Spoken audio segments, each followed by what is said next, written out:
Selamat sore, salam sejahtera, Om Swastiastu. Oke, kita kemarin sudah membahas dari tentang karya tulis atau karya ilmiah di bidang perikanan. Pertama, kita sudah bisa membedakan antara materi penyuluhan dan sebuah karya tulis. Kemudian di karya tulis itu ternyata ada setidaknya 4 jenis, yakni yang pertama adalah karya tulis dalam bentuk buku jika jumlah halamannya 41 halaman atau lebih. Kemudian karya tulis dalam bentuk artikel atau makalah jika halamannya kurang dari 40. Nah, dua hal ini yang kita coba bahas kemarin, tapi belum selesai. Kemudian ada dua hal lainnya di karya tulis, yakni penerjemahan atau penyaduran, kemudian karya tulis ilmiah populer di surat kabar. Itu yang akan kita bahas pada seri 7 dan 8. Jadi kita akan meneruskan untuk membahas karya tulis, karya ilmiah dalam bentuk artikel atau makalah jika lembarannya kurang dari 40, atau dalam bentuk buku jika lembarannya lebih dari 41. Nanti sesuai dengan yang Bapak dan Ibu tulis. Kemarin kita sudah melewati yang pertama, kita sudah menetapkan 5 buah pertanyaan. Jadi kita sudah merumuskan permasalahan kajian berupa 5 buah pertanyaan dari sebuah tema atau topik. Jadi kalau kita lihat layar, jadi kita sudah menentukan tema topik, kemudian dirincikan dalam 5 buah permasalahan. Kemudian 5 buah permasalahan itu kita rumuskan dalam 5 buah pertanyaan penelitian. Kita jawab dengan 7 penelitian atau pengkajian, nomor 7. Kemudian jawaban itu kita jawab lagi dengan menetapkan manfaat. Ada yang masih ingat manfaatnya? Ada 3 kemarin. Manfaat bagi instansi, manfaat bagi sesama penyuluh, kemudian manfaat bagi pelaku utama di wilayah binaan kita. Nah, kemarin kita sampai pada langkah ke-9, tetapi di langkah ke-9 ini ternyata ada 5 langkah lagi di dalam langkah 9. Kita kemarin sampai pada langkah nomor 3, yakni langkah pertama adalah penetapan waktu dan tempat. Kemudian yang kemarin kita mengumpulkan data ya. Nah, baru sampai mengumpulkan data. Kita lanjut dari situ. Oke, sebelum kita lanjut, apakah ada di antara teman-teman yang kemarin mengalami permasalahan sampai dengan langkah 2.3? Kita kemarin posisinya di sini. Jika ada teman-teman yang kemarin tidak mengikuti kegiatan ini, maka harap memprint lembar praktek untuk seri 6. Karena lembaran itu yang akan kita gunakan sampai sesi ini selesai. Oke, di antara teman-teman apakah ada pertanyaan terkait dari langkah 1 sampai dengan langkah 9? Di 9 itu sampai dengan mengumpulkan data, apakah ada pertanyaan? Jika ada, dipersilahkan. Belum ada ya? Oke, jika ada, Mas, ada ya. Niketut kayaknya nih. Oke, silahkan Ibu Neketut. Jadi kayak kemarin, jika sudah ada pertanyaan, langsung saja hidupkan mikrofonnya atau raise hand. Pilih yang mana aja, boleh. Silakan Ibu Niketut.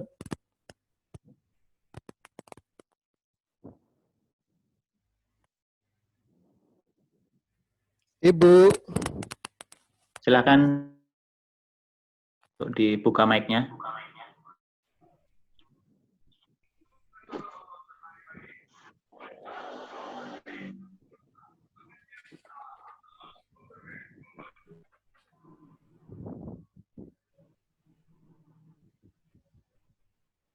Halo? Kayaknya lanjut aja dulu Mas Bahru. Oke, lanjut. Oke. Nah, kita kemarin sampai di sini. Pengumpulan data. Oh, ternyata data itu setidaknya ada 9 macam, yakni data statistik, data parameter, kuantitatif, kualitatif, distrik, kontinu, internal, primer, sekunder, dan mentah. Jadi data yang dikumpulkan bisa data apa saja. Yang penting pada 9 kelompok data ini. Kemudian setelah datanya dikumpulkan, maka data tersebut harus dianalisa. Nah, analisa datanya dapat merupakan pilihan di antara 4 macam analisa ini. Yang pertama, analisa deskriptif. Analisa deskriptif itu adalah data yang kita kumpulkan, kita uji melalui ukuran statistik seperti rata-rata, angka yang paling banyak muncul, kemudian median, standar deviasi. Kemudian ada juga namanya analisa komparatif atau membandingkan antara fenomena-fenomena. Kemudian ada lagi analisa korelasi, keterkaitan. Kemudian ada lagi analisa kausalitas. Nah, untuk memudahkannya, teman-teman, rekan-rekan itu bisa mengetik di Google saja. Jadi, untuk analisa datanya, misalkan yang sudah sering kita gunakan, misalkan analisa SWOT, misalkan tentang peluang, kekuatan, ancaman, tantangan, atau misalkan analisa pohon masalah, ya boleh. Atau misalkan analisa statistik pakai SPSS, boleh. Jadi mana saja yang memudahkan, silahkan cari di Google. Nah, sampai di analisa sini, maka selesailah bab 2, metodologi. Jadi dengan kata lain, langkah 1 sampai 9, kita sudah menyelesaikan 2 bab, yakni bab pendahuluan dan bab metodologi atau bab pelaksanaan. Sampai di sini ada yang perlu kita diskusikan, silahkan. Belum ada.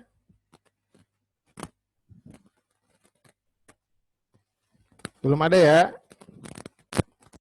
Bapak dan Ibu belum ada pertanyaan? Oke. Kalau belum ada, kita lanjut. Nah, setelah bab 1 selesai, bab 2 selesai, maka kita ke bab 3. Bab 3 adalah membahas tentang tujuan pertama yang kita tulis sebelumnya. Oke, kita akan nanya kepada Ibu Rosnita. Ibu Rosnita ada? Silakan hidupkan mikrofonnya, Ibu. Ya, Mas. Oke, Ibu Rosnita, kemarin pertanyaan nomor 1 yang 2.1 yang pertanyaan, Ibu masih menyimpan catatannya? 2.1. Yang 5 buah pertanyaan, pertanyaan nomor 1, Ibu. Oh. Yang permasalahan itu, Mas? Ya, yang permasalahan yang ditulis dalam bentuk pertanyaan. Ya. Nomor 1-nya apa, Ibu? Di situ kan kita memilih permasalahan waktu itu tentang olahan rumput laut. Ya, pertanyaannya apa, Ibu? Pertanyaannya, apa itu rumput laut? Oke, itu aja, Ibu, cukup, Ibu, 1 aja. Nah, apa itu rumput laut? Kan Ibu ya, yang itu yang 2.1. Terus Ibu jawab dengan tujuan yang 3.1-nya, Ibu.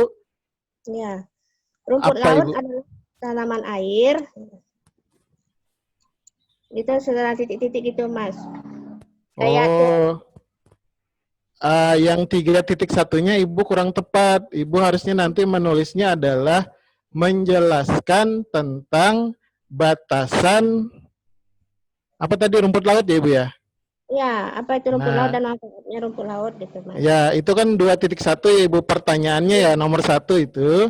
Nanti Ibu Oke. 3.1-nya tujuannya menjelaskan tentang batasan rumput laut.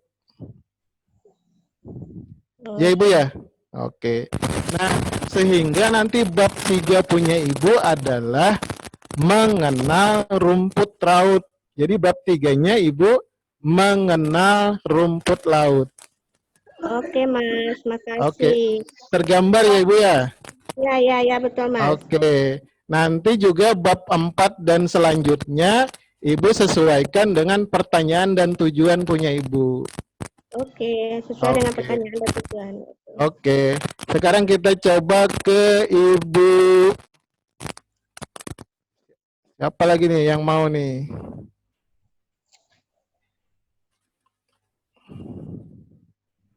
Ibu Erija Trisatipa sudah Ibu?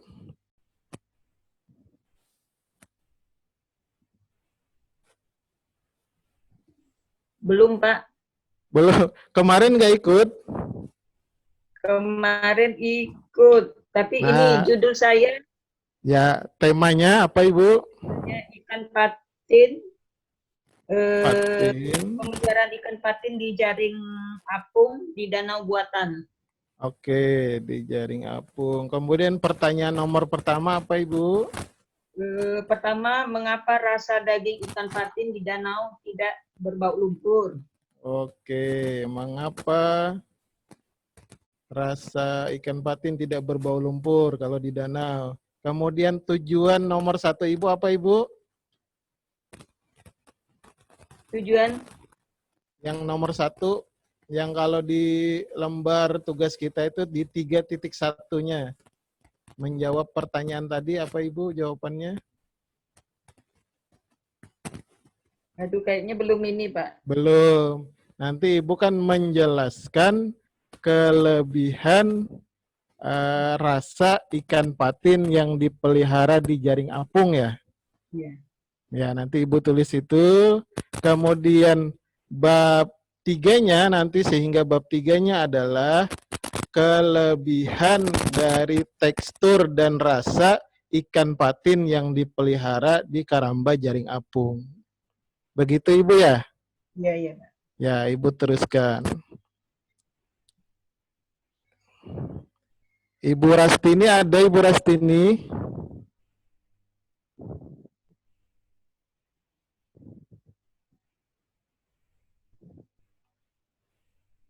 Ibu Rastini ada? Nggak ada ya? Siapa yang kira-kira mau mencontohkan, melanjutkan yang kemarin?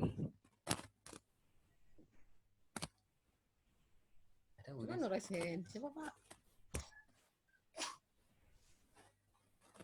Ibu Arsia? Ibu Arsia? Belum, Pak. Iya, Pak. Belum. Kemarin sudah bikin pertanyaan. Kemarin Ibu sudah bikin pertanyaan, Ibu Arsia. Belum bikin pertanyaannya lagi, Pak. Oh ya udah, Ibu coba bikin 5 buah pertanyaan. Oke. Oke, sampai di langkah ini kira-kira Bapak dan Ibu tergambar nggak? Soalnya langkah kita, langkah nomor 7 ini di lembarannya, berarti kita akan menemukan bab 3, bab 4, bab 5, bab 6, dan bab 7. Jadi sudah 7 bab. Bapak-bapaknya, ada bapak-bapak nggak nih? Pak Andrianto. Pak hidupkan mikrofonnya. Ya Pak, suaranya terdengar Pak. Oke, gimana? Punya Bapak udah? Ya Pak, ini Untuk yang 2.1-nya, Ya, ya, ya. apa yang menjadi penghalang atau penghambat dalam kepengurusan Kusuka. Oke. Terus yang 3.1-nya menjelaskan hal-hal yang menjadi kendala dalam kepengurusan Kusuka. Oke. Berarti bab 3-nya apa nanti judul babnya, Pak? Judul babnya Kendala, kendala kendala umum dalam umum ya dalam kendala. pengurusan Kusuka. Iya, betul. Oke, nanti Bapak coba bab 4-nya apa judulnya sesuai dengan pertanyaan dan tujuan yang Bapak tulis sebelumnya. Coba diteruskan. Ya. Sekarang kalau yang 2.5-nya Pak apa Pak? 2.5-nya ini di manakah peran KKP, BNI, Dinas Daerah, dan penyuluh perikanan sebaiknya berada untuk mengatasi permasalahan dalam program Kusuka. Oke, kemudian 3.5-nya tujuannya? Ini sih cuma ini sih, masih bingung juga sih. Saya bacain aja ya. Mengesampingkan segala macam ego sektoral, KKP pusat, BNI, dan Dinas Daerah seyogianya memberikan ini, dukungan. Pak, harusnya menguraikan peran dan fungsi instansi dan stakeholder terkait Kusuka. Menjelaskan peran dan fungsi masing-masing instansi yang terkait dengan Kusuka. Sehingga judul babnya nanti adalah peran dan fungsi instansi terkait Kusuka dan stakeholder, instansi dan stakeholder yang terkait Kusuka. Oke, Pak. Oke. Terima kasih, Pak. Sama-sama. Ayo Bapak dan Ibu kita interaktif aja, soalnya kalau nggak bersuara nggak ketahuan. Pak Altar ada. Pak, hidupkan mikrofonnya, Pak.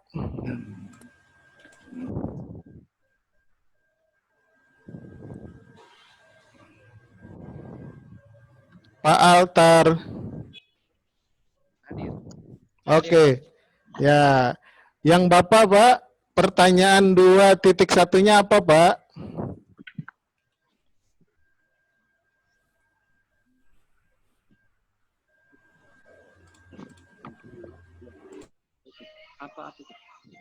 Apa kendala? Apa kendala? Itu Mas, bisa dibaca tulisan ini. Masa tulisan sendiri susah dibaca? Wow. Ini 2 orang, Mas. Oh, 2 orang. Oh, nggak apa-apa. Menulis boleh sampai 4 orang. Jadi boleh. Penulis pertama, kedua, ketiga, keempat. Boleh. Nurul Utara hadir itu, Mas. Oke. Yang punya tulisan ngebaca boleh tuh, Pak, kalau ada. Oh, ini, Mas. Mengapa ikan kerapu dibudidayakan? 2.1-nya. Oke. Terus Bapak jawab dengan 3.1-nya apa, Pak? Karena kerapu memiliki harga yang tinggi dan masuk dalam produk ekspor. Seharusnya 3.1-nya Bapak menguraikan. Bapak jawab dengan menguraikan paling depannya, Pak. Oh, menguraikan. Iya. Tadi 2.1-nya apa, Pak? Mengapa ikan kerapu dibudidayakan? 2.1-nya. Oke. Jadi 3.1-nya menguraikan alasan-alasan mendasar pentingnya budidaya ikan kerapu, Pak. Berarti tidak boleh itu, Mas, memiliki harga yang tinggi dan itu nanti Pak, itu di kesimpulan. Kalau di tujuan Bapak harusnya hanya menulis menguraikan alasan-alasan mendasar budidaya ikan kerapu. Menguraikan alasan-alasan mendasar dalam budidaya ikan kerapu. Kemudian nanti bab 3-nya dijawab dengan mengapa perlu budidaya kerapu. Judul babnya itu, Pak. Atau alasan penting budidaya kerapu, itu judul bab 3-nya. Tergambar nggak, Pak? Ya, Mas. Oke. Coba Pak diperbaharui pelan-pelan. Atau yang Bapak 2.2-nya apa, Pak? 2.3. Ya.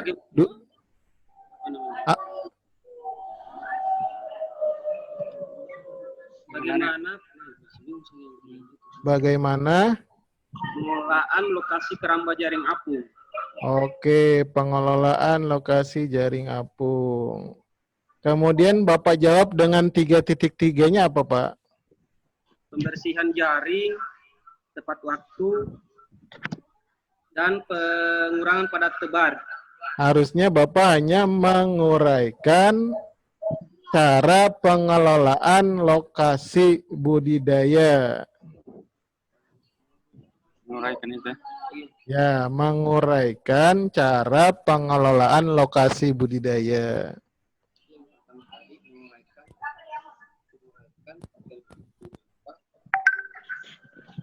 Ya, kemudian ya nanti jadi babnya nanti dia akan menjadi bab 5 kan, Pak?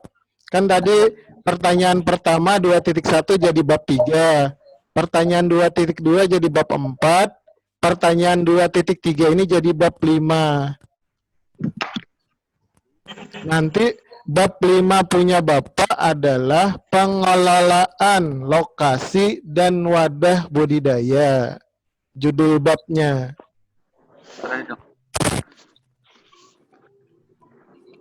Oke, Pak, tergambar, Pak? Ya, Mas. Oke, siap. Oke, sama-sama. Ayo peserta yang bingung silahkan hidupkan mikrofonnya. Kita diskusikan.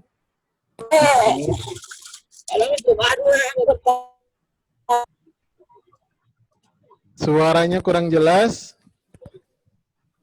Bu Marwa. Oh ya, Bu Marwa, gimana Ibu? Nah, ini kan sekarang ini saya dikasih percontohan. Ini diseminasi percontohan budidaya udang paname dengan bandeng. Ya, Ibu. Penggunaan probiotik.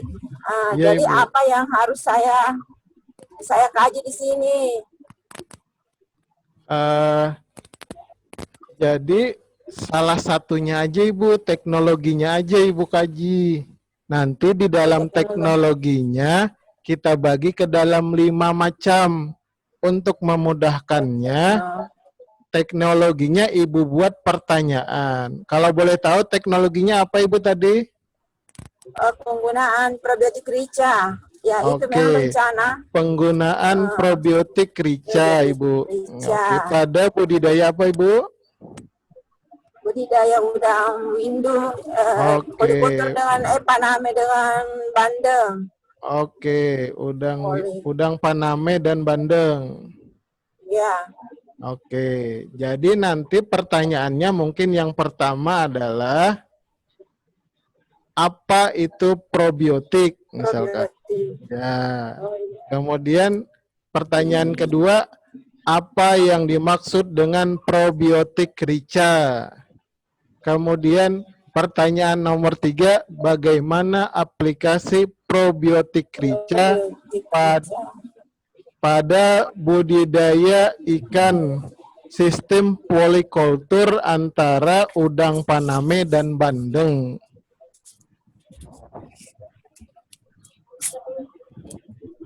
Oke, nanti ya. Nanti keempatnya nanti mungkin permasalahan-permasalahan yang sering dihadapi pada budidaya udang sistem polikultur. Terus yang kelimanya nanti bagaimana analisa usaha budidaya paname di polikultur dengan bandeng dengan menggunakan probiotik rica. Ini nanti 5. Ya. Jadi apa probiotik? Kemudian oh ya nanti saya ini Oke. ke tujuannya ya, menetapkan Ya, tujuan. Ya. nanti tinggal diawali di tujuan, menguraikan atau menjelaskan. Oke, Bu. Sebenarnya ini kan ada apa? Ada ingin yang saya memperlihatkan ke masyarakat bagaimana penggunaan probiotik rica untuk menanggulangi kelangkaan pupuk urea. Ah, iya Ibu. Itu nanti kan masuk Iya, mengurangi. masuknya nanti Ibu di pembahasan di bab 2 Iya, Ibu, yang masuk di pembahas. bab 2 nanti. Terus Kan juga, tadi pertanyaan nomor 2 adalah apa yang dimaksud probiotik rica. Nanti akan dijelaskan di bab judulnya 2-nya. saya bilang, oh jadi enggak itu tadi, enggak usah langsung ke itu. Ya, nanti dia masuk di situ kan satu bab bisa terdiri dari 3 halaman sampai dengan 30 halaman, Ibu. Jadi untuk menjelaskan probiotik rica, Ibu nanti bisa beberapa sub bab nanti. Yang jelas setiap pertanyaan tadi ya menjadi satu buah bab. Ya. Nah kan ini rencana saya mau menulis apa penggunaan pupuk penggunaan probiotik rica untuk menanggulangi kelangkaan pupuk urea. Iya Ibu, bisa Ibu. Oh iya bisa. Oh, iya. Bisa, sangat bisa Ibu. Oh, iya. Jadi sebetulnya Makasih, ya. satu kali demonstrasi tadi bisa ditulis 5 judul masing-masing Ibu nanti. Kalau probiotik rica sendiri nanti kan misalkan kemudian bisa satu judul. Betul. Jadi tergantung bisa ya permasalahan sendiri. Dari segi mananya. Analisa usahanya bisa sendiri nanti. Kemudian tahapan budidayanya yang polikultur penggunaan probiotik bisa sendiri. Tapi untuk yang sekarang ini kita sederhanakan, coba aja satu dulu. Kalau sudah jadi satu nanti akan berkembang sendirinya Ibu. Ya, karena ternyata misalkan buku Ibu ternyata setelah dikonsep jadi 100 lembar kan bisa jadi 2 tulisan seharusnya kan gitu. Ya. Oke Ibu, begitu. Ya, makasih. Sama-sama. Ayo siapa lagi? Itu Mas ada yang sudah. Halo? Ya, silakan. Masuk ke grup. Masuk di chat. Jawaban yang kemarin Mbak Ektina apa ya? Oh. Gimana Ibu Ektina? Ada ini? Ibu Ektina Rusintan, Lampung. Ibu hidupkan mikrofonnya.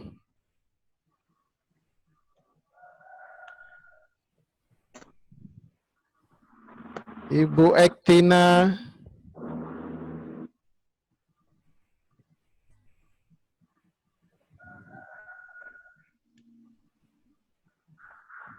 Halo Ibu. Ibu Ektina, silakan hidupkan mikrofonnya. Ya. Nyimak kayaknya, Ibu. Ya, Mas Roji. Lanjutnya. Gimana Ibu? Silakan Ibu. Iya, maaf saya terlambat. Tadi baru masuk di pertengahan jalan. Oke, tapi saya siap. sudah share yang saya buat tugas yang kemarin. Di Telegram. Ya, siap. Silakan Ibu bacakan yang pertanyaan nomor 1 apa Ibu? Maaf, saya lagi buka, ntar ya. Siap.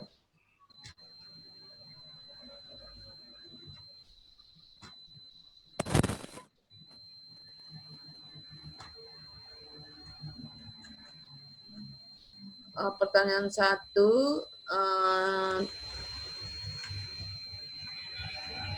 mengapa ikan lele dibudidayakan? Oke.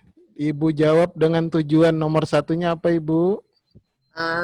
Tujuannya ikan lele diminati oleh masyarakat karena dagingnya enak dan harganya Jadi kalau terjangkau. penulisan tujuannya cukup begini, Bu. Nanti menjelaskan alasan budidaya apa tadi? Mengapa ikan lele dibudidayakan ya, Ibu ya? Iya. Nanti Ibu menjelaskan tentang alasan-alasan budidaya ikan lele. Oke. Oke, kemudian nanti bab tiganya kan berasal dari pertanyaan nomor 1 dan tujuan nomor 1 ini, Bu. Iya. Nanti bab 3-nya Ibu kasih judul mengapa budidaya ikan lele menjadi penting gitu. Judulnya itu aja. Itu di bab 3 ya? Bab 3 kan bab 1-nya pendahuluan, bab 2-nya metodologi ya. Bab 1 pendahuluan itu terdiri dari latar belakang, kemudian permasalahan, tujuan dan manfaat. Ya, yang nomor 1 sampai nomor 4 di latihan kita. Kemudian metodologinya terdiri dari waktu dan tempat. Kemarin bab 2, bab 2 ya, Mas ya? Ya, bab 2 metodologi, waktu dan tempat, kemudian populasi dan sampel, pengumpulan data, analisis data, dan pengumpulan dan analisis data. Jadi bab 3-nya Ibu tadi menjelaskan tentang alasan mengapa orang itu tadi tujuannya menjelaskan alasan ya. Kemudian bab 3-nya nanti tinggal Ibu tulis mengapa budidaya lele penting.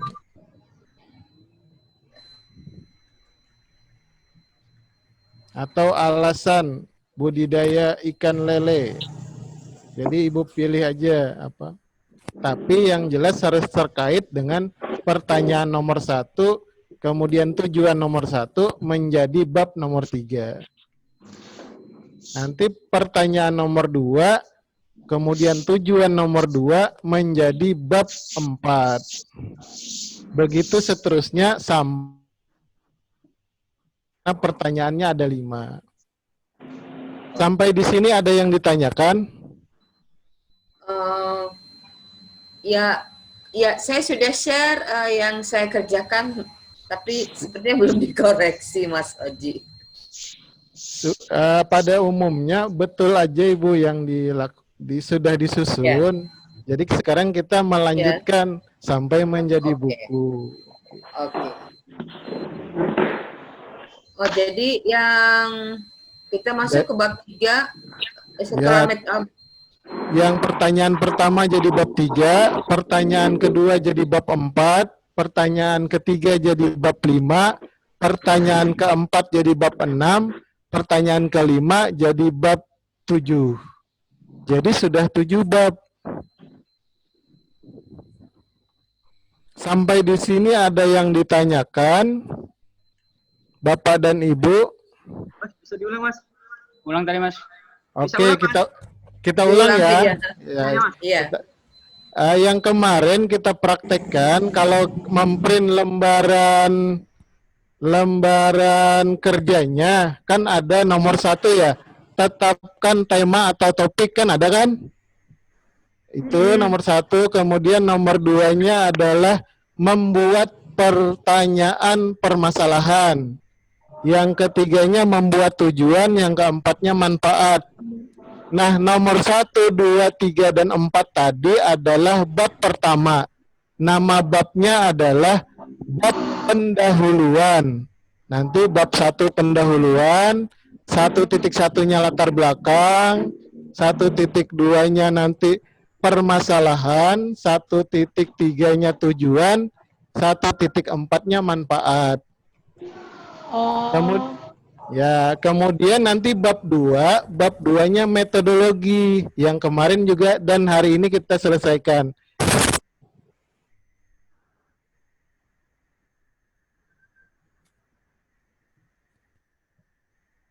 Berarti ini suaranya hilang.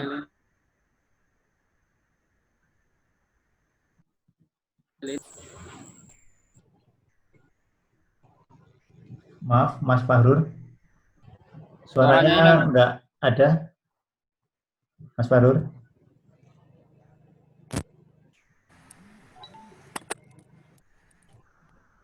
Sekarang ada?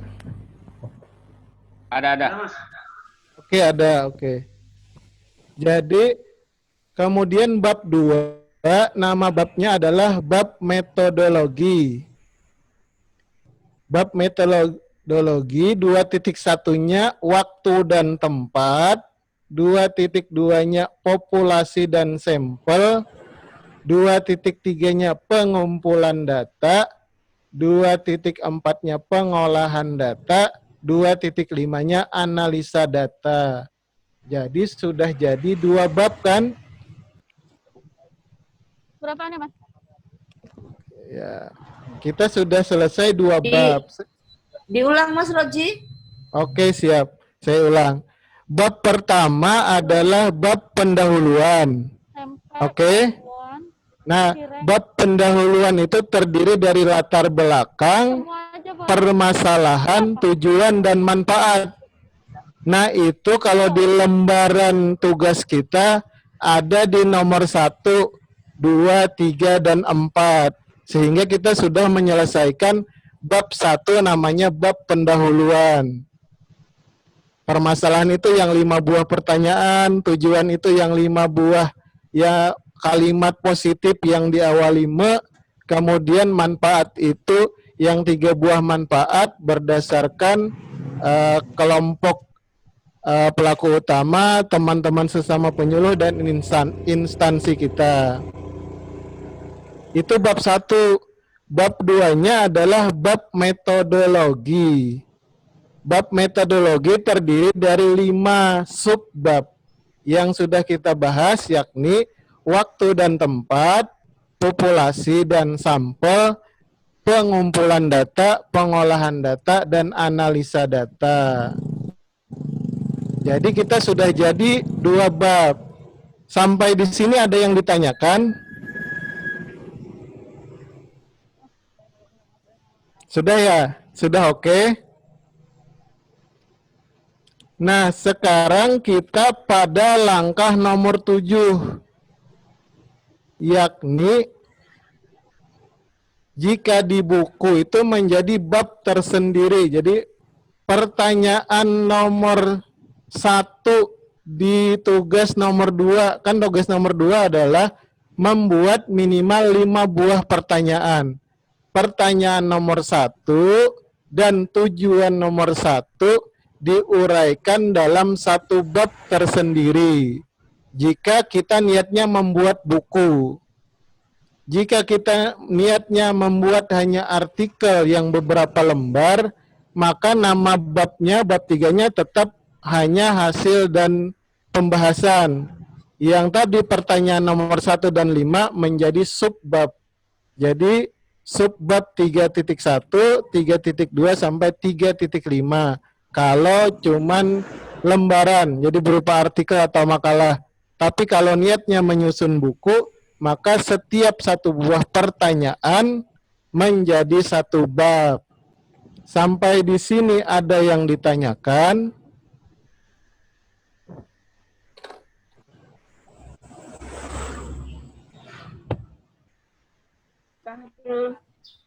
Ya, Ibu Raudah salam ya. Oh ya, Ibu Rastini silakan Ibu. Ini sebelum lanjut ke bab berikutnya, saya tadi untuk memilih metode kembali ke atas itu tentang Siap. di pengolahan data. Siap. Mohon penjelasan. Di sini kan ada pengolahan data, ada dalam kurung itu ada edit, kemudian ada kode, kemudian ada tabel. Mohon penjelasannya. Siap. Jadi kalau di pengumpulan data kita akan mendapatkan data-data, misalkan data wawancara. Kemudian data-data ini jika kita susun dalam bentuk tabel, maka sudah menjadi pengolahan data. Jadi kita edit data-data tadi kita masukkan ke tabel. Misalkan tabel itu nomor, nama, kemudian alamat, kemudian produksi, pendapatan di suatu tahun. Jika evaluasi dampak kan jadi nanti berupa tabel nomor, nama, kemudian luas lahan, produksinya, pendapatan. Dibandingkan antara 2 tahun. Jadi dengan kata lain, membuat tabel saja itu sudah mengolah data atau memberi kode. Jadi tetap bentuknya tabel, tapi sudah diberi kode tertentu. Misalkan kode itu kemarin di kuesioner kita, di indikator, kita bilang pertanyaannya itu tertutup skala 5, yang pilihan jawabannya 5 misalkan. Yang sangat setuju, setuju, kemudian cukup setuju, tidak setuju, kurang setuju, tidak setuju. Nah, itu saja di jumlah jawabannya sudah menjadi pengolahan data. Demikian Ibu Rastini. Ya, terima kasih. Tadi yang raise hand silahkan.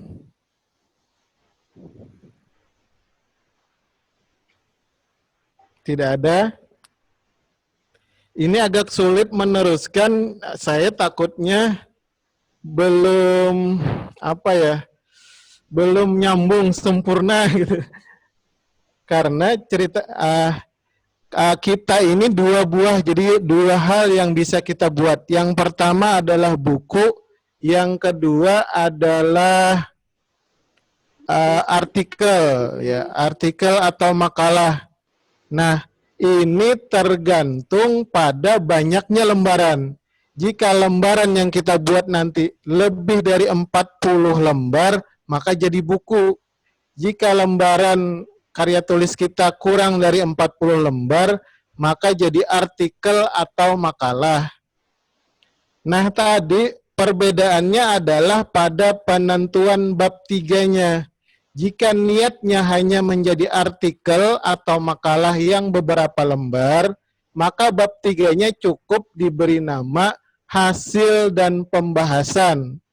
Kemudian pertanyaan nomor 1 yang kemarin kita tulis menjadi 3.1-nya, tapi berupa kalimat positif.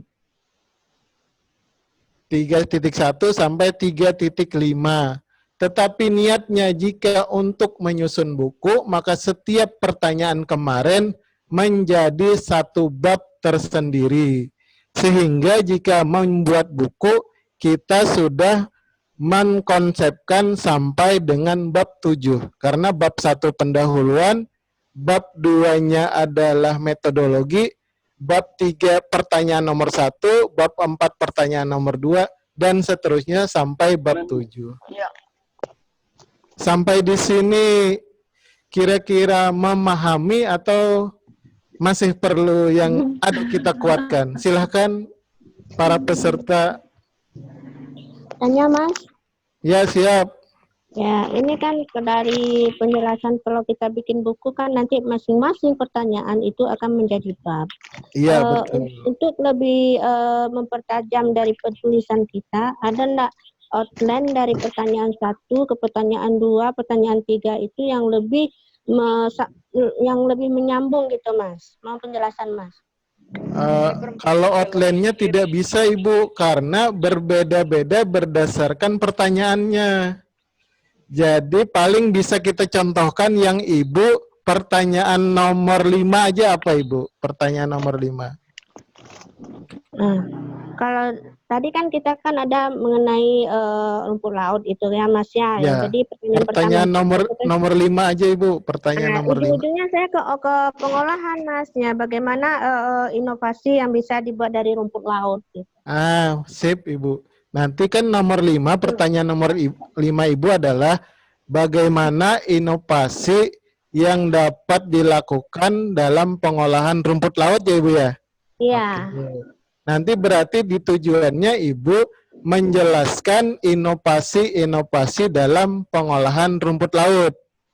Oke, Iya. Ibu ya? Oke. Iya, olahan apa Kemudian, saja yang bisa dibikin rumput laut. ya, betul. Nanti di bab nomor 7, kan ini bab nomor 7 kan jadinya Ibu ya?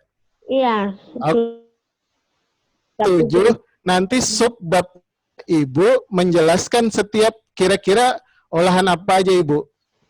Misalnya es rumput laut, cendol rumput Ya, laut. es rumput laut nanti 7.1. Oh, ya, ya. 7.2-nya tadi apa Ibu? Misalnya bikin cendol rumput laut. Oke, cendol rumput laut 7.2. Jadi berbagai macam 7.3-nya olahan nanti lanjutan dari apa inovasinya ya tuh Mas. betul sekali. Tergambar ya Ibu ya? Iya, iya. Tergambar. Oke, siap. Oke, yang lain yang masih bingung silahkan raise hand atau langsung hidupkan mikrofonnya. Mas, tanya ini. Siap. Iya, ini saya mau bikin makalah ya, bisa juga Ya, jadi artikel, buku. ya. Ya. Ini judulnya Pemijahan Buatan pada Ikan Lele. Temanya itu, tema ya. Temanya itu, ya. Ya. Kemudian yang nomor 2 ya, itu pertanyaan pertama, siapa yang sudah melakukan pijah buatan tersebut? Oke, siapa yang sudah? Oke. Tujuan nomor 1-nya apa Ibu? Tujuannya untuk mengetahui pijah buatan itu dilakukan oleh siapa saja. Oke, atau siapa saja yang sudah berhasil melakukan pijah buatan pada ikan lele ya? Oh ya, siapa saja? Ya. Revisinya siapa saja yang sudah berhasil, ya. Yang sudah berhasil melakukan pemijahan. Kemudian nanti pada subbab kan Ibu berarti artikel ya. Jadi bab 3-nya hasil dan pembahasan kan? Iya. Oke, berarti 3.1-nya profil sukses. Misalkan Bapak siapa atau kelompok apa? Ya. Kelompok yang tadi sudah berhasil apa namanya Ibu, kelompok atau orang? UPR, Pak. Ada yang di UPR, ada yang tergabung di dalam kelompok. Jadi di wilayah kerja itu ada di beberapa desa yang sudah melakukan kegiatan. Kita ambil yang UPR dulu. Profil sukses UPRA dalam apa tadi Ibu? Pemijahan ya? Dalam pemijahan buatan. Pemijahan buatan pada ikan lele. Oke, jadi 3.1-nya profil sukses UPRA dalam kemudian nanti 3.2-nya kiat-kiat kiat-kiat sukses pemijahan oleh kelompok yang tadi satunya kan tadi OPR ada yang berhasil sama kelompok kan? Iya. Kiat-kiat sukses pemijahan. Kiat-kiat sukses itu kiat suksesnya yang dipaparkan itu yang di UPR-nya apa? Tadi yang kelompok, kalau yang tadi OPR profil sukses kan ya. Oh ya, kiat-kiat sukses. Ya, kadang kan beda, tapi kalau sama nanti nggak usah dijadikan satu subbab aja. Tapi nanti kalau beda tekniknya, biasanya setiap orang ada teknik tertentu kan. Nah, Ibu kan mau ya, kalau sama digabungkan saja. Digabungkan aja ya. Ya. Kemudian nanti 3.2-nya berarti yang jawaban dari pertanyaan nomor 2. Pertanyaan nomor 2. Kenapa dilakukan pijah buatan pada ikan lele dan apa perbandingan pijah buatan alami dengan pijah alami dengan pijah buatan? Itu ada revisi apa enggak nih, Mas Wah? Itu seharusnya dibagi jadi 2. Jadi 2 pertanyaan. Iya. Oh gitu. Soalnya jawabannya susah, nanti kan beda itu, beda pertanyaan, alasan beda sendiri ya. Oh gitu. Kenapa dilakukan sama apa perbandingannya itu dibuat di sendiri-sendiri. Oh ya ini sudah ini. Pertanyaan itu boleh lebih dari 5, kan kemarin kita 5 hanya untuk mencontohkan. Jadi boleh sampai 10 boleh ya. Oh ya. Ya. Oke, demikian Ibu. Mohon dikoreksi lagi selanjutnya. Boleh. Ini Pertanyaan nomor 3 berarti. pertanyaan nomor 3 ya. Nomor 4. Karena Oke, tadi kenapa ya. dilakukan itu, selanjutnya Oke. apa perbandingan itu, terus kemudian alat dan bahan ini perlu dibuatkan pertanyaan apa enggak?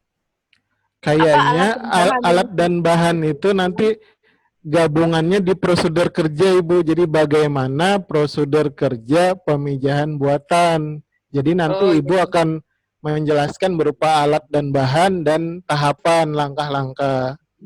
Itu ada di pertanyaan nomor 5. Bagaimana teknik itu dimasukkan di situ ya? Ya, digabung aja itu Ibu. Karena alat dan nanti kalau alatnya sendiri jadi tidak manis, nanti babnya atau subbabnya kan ada alat bahan dan prosedur kerja itu menjadi satu bahasan gitu. Bagaimana prosedur kerja? Bagaimana prosedur kerja? Pemijahan buatan ya tadi ya. Ya. Oke. Ya, terus kemudian pertanyaan nomor 5 ini Mas Fahrul. Apa kendala pijah buatan tersebut? Ini ada revisi apa enggak? Kalau seperti itu, ada saran apa enggak? Kalau saran saya sebetulnya tidak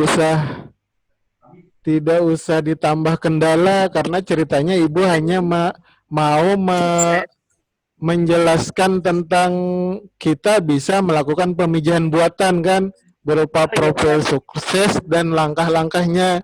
Jadi nggak usah berbicara masalah dulu kan ceritanya orang belum melaksanakan. Kan kita baru ngajakin orang untuk memijahkan dengan teknik buatan. Iya. Terus untuk yang pertanyaan nomor 5 sarannya apa ini Mas Fahrul? Yang tadi Ibu sudah 5 kan, yang tadi pertanyaan nomor 2 kita bagi 2. 1. Ini akhirnya kan ada yang dihapus tadi.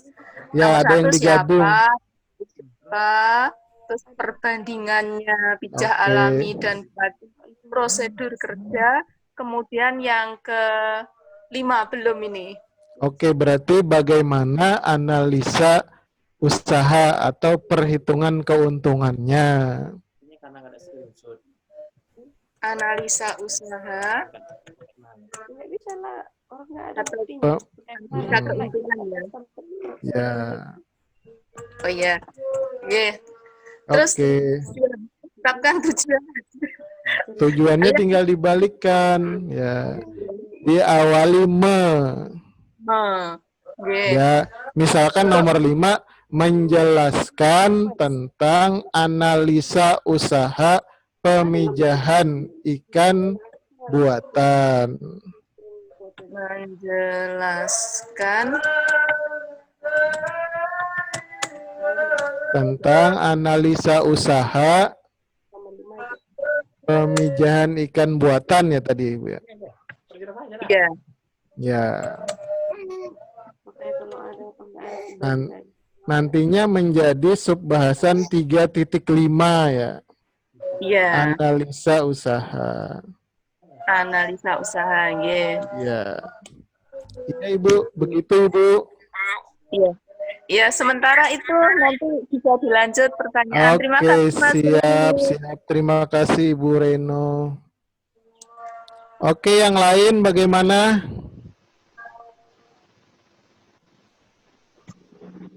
Ayo Bapak dan Ibu. Saya Pak. Siap. Belum terlihat siapa Ibu Nengsi, betul? Iya. Oke, silakan Ibu. Mohon koreksi ya Pak. Siap. Jadi temanya itu adalah pembesaran ikan nila pada KJA. Oke. Pertanyaan pertama, mengapa ikan nila dibudidayakan di KJA? Oke. Pertanyaan kedua, di manakah lokasi budidaya ikan nila yang tepat? Ini harus diganti tidak Pak? Udah mantap. Yang ketiga, bagaimanakah cara pembesaran ikan nila pada KJA? Oke. Terus yang keempat, apa saja kendala yang dihadapi dalam dalam pembesaran ikan nila pada KJA? Oke. Yang kelima, berapakah keuntungan usaha pembesaran yang didapat oleh pelaku usaha untuk setiap kali. Oke. Ya, Pak.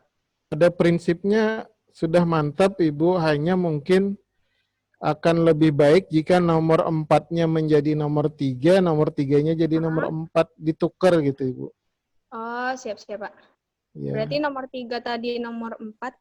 Ya, soalnya nanti kan apa saja kendala itu kita jawab dengan bagaimana kan. Jadi dengan pengelolaan air, pengelolaan pakan, pengelolaan ikan ya.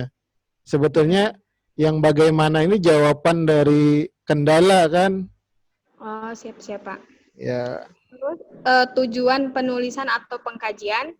Yang Oke. ke-1, menguraikan alasan mendasar pentingnya budidaya ikan nila pada KJA. Oke, mantap Ibu. Terus Oke. yang kedua, menguraikan lokasi budidaya yang tepat untuk pembesaran ikan nila. Ditambah persyaratan Ibu. Oh, lokasi budidaya atau persyaratan budidaya? Bukan. Apa? Tadi menjelaskan persyaratan lokasi budidaya. Oh, iya Pak. Coba Ibu ulang tadi. Ya. Menguraikan persyaratan lokasi budidaya yang tepat untuk pembesaran ikan nila. Oke. Yang ketiga, tadi kan yang bagaimana cara pembesaran tadi ya Pak ya? Ya. Jadi menguraikan tahapan pembesaran ikan nila pada KJA. Oke. Yang keempat, menguraikan kendala dalam pembesaran ikan nila pada KJA. Oke. Yang kelima, menguraikan analisa hasil usaha pembesaran ikan nila pada KJA. Oke. Sudah mantap itu Ibu. Kalau rencananya Ibu menulis artikel atau buku? Kemarin kan Pak sudah pernah membuat ini kan Pak makalah. Oke. Tapi ini buat makalah 3 buah itu cuman dinilai 2. Oh, sudah tinggi tuh Ibu.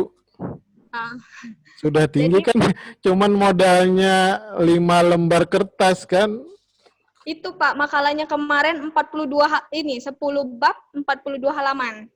Wow, oh 10 judul tulisan ya Bu ya? Ya. Oh, berarti kelebihannya itu Ibu, alasan dinilai kecil, jadi tidak mungkin seseorang itu, Ibu tuh terlalu rajin gitu, jadi ada batasan kewajaran menulis. Jadi kalau penyuluh itu 2 tulisan saja per semester sudah mantap gitu. Sedangkan Ibu 10 judul artikel makalah. Sebetulnya untuk mensiasatinya, Ibu harus bekerja sama dengan penyuluh lain. Jadi ceritanya membuat jurnal. Jurnal itu kan bentuknya majalah ya. Jadi nanti misalkan terdiri dari 10 makalah, Ibu hanya menulis 1 atau 2 dari 10 makalah di jurnal tersebut. Penyuluh yang lainnya juga begitu.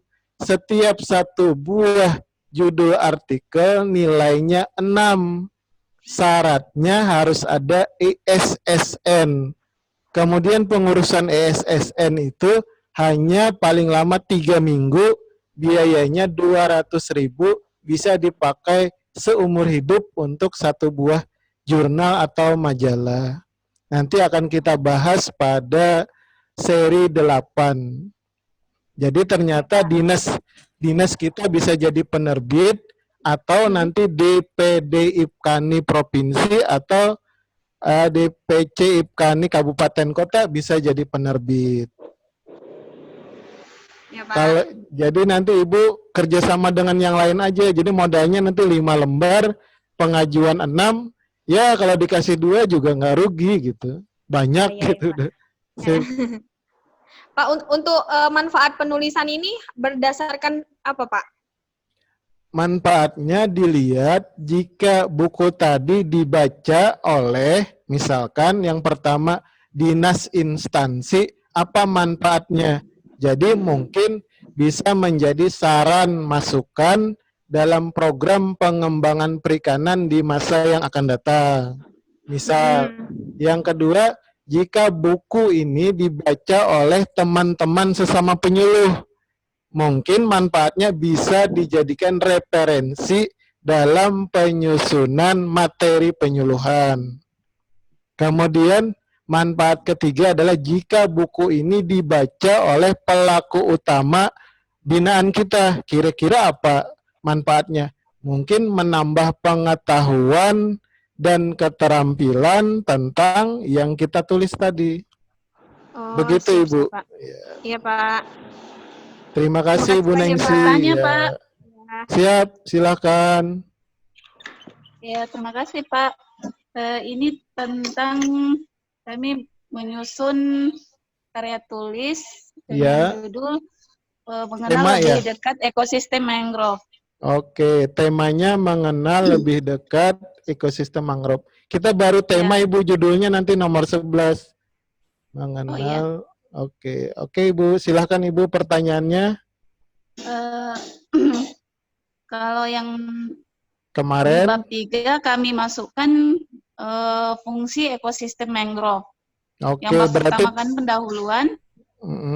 Yang bab kedua itu metodologi. Bab ketiga pengertian ekosistem mangrove. Oke, mantap. Kemudian yang keempat fungsi ekosistem mangrove. Oke. Terus yang kelima itu karakteristik ekosistem mangrove. Oke, mantap. Wah, untuk kemudian bab berikutnya keanekaragaman flora dan fauna yang mendiami ekosistem mangrove. Mantap, mantap. Terus, bab berikutnya itu adaptasi pada ekosistem mangrove. Mantap. Kemudian yang terakhir penutup dan daftar pustaka. Yang kami mau tanya Pak, metodologinya di sini agak bingung menggunakan. Metodologinya kan Ibu cuman itu nanti tinjauan pustaka. Oh gitu. Jadi kami masukkan saja tinjauan pustaka saja Pak semuanya di metodologi. Kecuali Ibu ada nggak mangrove yang berhasil dan bisa dipoto di daerah kemarin, Ibu? Pak, tahun lalu kami ada penanaman bibit mangrove. Mantap. 1000 bibit. Jadi pada ceritanya kawasan mangrove. Oke, kita ulang sebentar ya Ibu ya. Jadi di macam kegiatan yang bisa kita lakukan. Yang pertama wawancara. Wawancara tuh diskusi, Ibu nanya-nanya.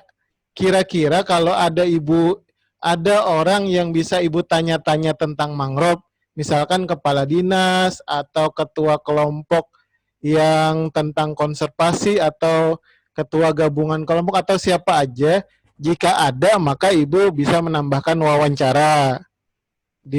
Kemudian yang kedua adalah kuesioner atau daftar pertanyaan.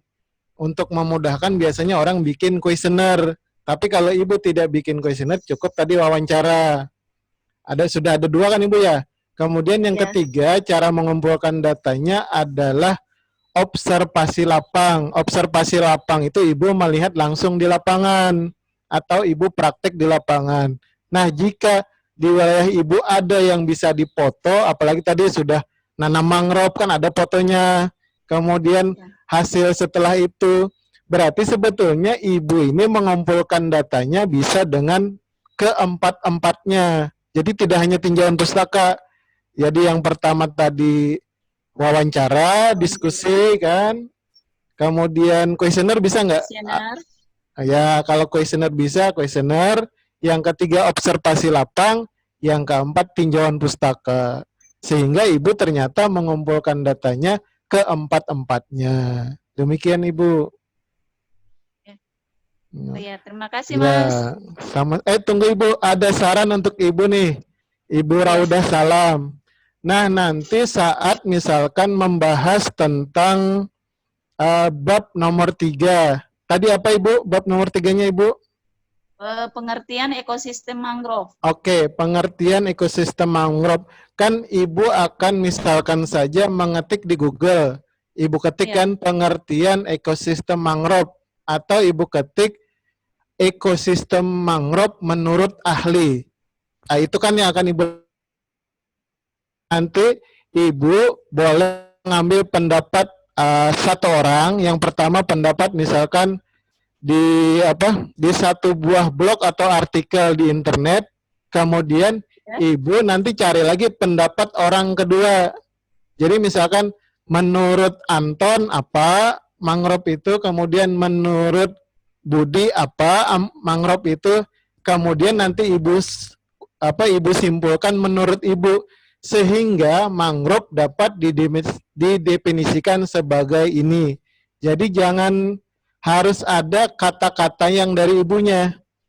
Jadi misalkan menurut si A, menurut si B, sehingga secara umum mangrove dapat kita definisikan begini. Gitu. Jadi ibu kayak menyimpulkan. Begini, kalau seperti ini Pak ya, saya membahas ini paragraf kedua pada bab 3. Ya. Hutan mangrove adalah kelompok jenis tumbuhan yang tumbuh sepanjang garis pantai, bla bla bla bla. Ya. Yang mengandung garam dan bentuk lahan berupa pantai dengan reaksi tanah anaerob. Menurut Aksom. Oke, betul ya. Kemudian 1995 hutan mangrove adalah, boleh seperti itu Mas? Iya, boleh. Memang harus seperti itu. Jadi yang tadi menurut pendapat itu jadi kayak satu alur cerita. Jadi paragraf 1 ke paragraf 2 tuh kayak nyambung dia. Dan harus diberi sedikit kata-kata kayak dari kita gitu. Padahal kita nyontek juga. Sip. Mantap Ibu, lanjutkan. Oke. Ya, terima kasih Mas. Terima kasih Ibu Raudah Salam. Oke. Yang lain Bapak dan Ibu, rekan-rekan silahkan. Saya Pak. Oke, silakan Pak Jaidun, silakan. Oke, terima kasih Pak Fahrur. Ini saya mau belajar, mau bikin karya tulis. Siap Pak. Temanya adalah pengaruh tingkat produksi perikanan tangkap berupa komoditas ikan tongkol, cakalang, dan tuna terhadap nilai pendapatan atau nilai produksi nelayan Kabupaten Pacitan. Oke Pak. Ya. Terus bagian-bagian dari bab yang saya selesaikan di sini adalah bab 1 konsep pendahuluan. Ya. Kemudian yang kedua landasan teorinya. Kemudian bab 3 metodologi penelitiannya seperti apa. Kemudian bab 4 hasil dan pembahasan. Bab 5 penutup. Terakhir data pustaka. Ada saran? Oke, Pak. Yang Bapak ini kan sebetulnya evaluasi dampak, Pak. Bapak akan nulis evaluasi dampak kan, Pak ya? Iya. Iya. Sip, Pak. Mantap, Pak. Sudah, Pak. Tulis saja, Pak. Karena jarang ada yang mengevaluasi dampak. Dan sebetulnya kan kita menyuluh itu yang mau kita tuh menyuluh ada loh dampaknya. Nah, mantap itu, Pak. Sudah. Niat Bapak luruskan saja, terus tulis, Pak. Mantap, Pak. Ada saran, Pak? Ya. Ada saran? Sudah betul, Pak.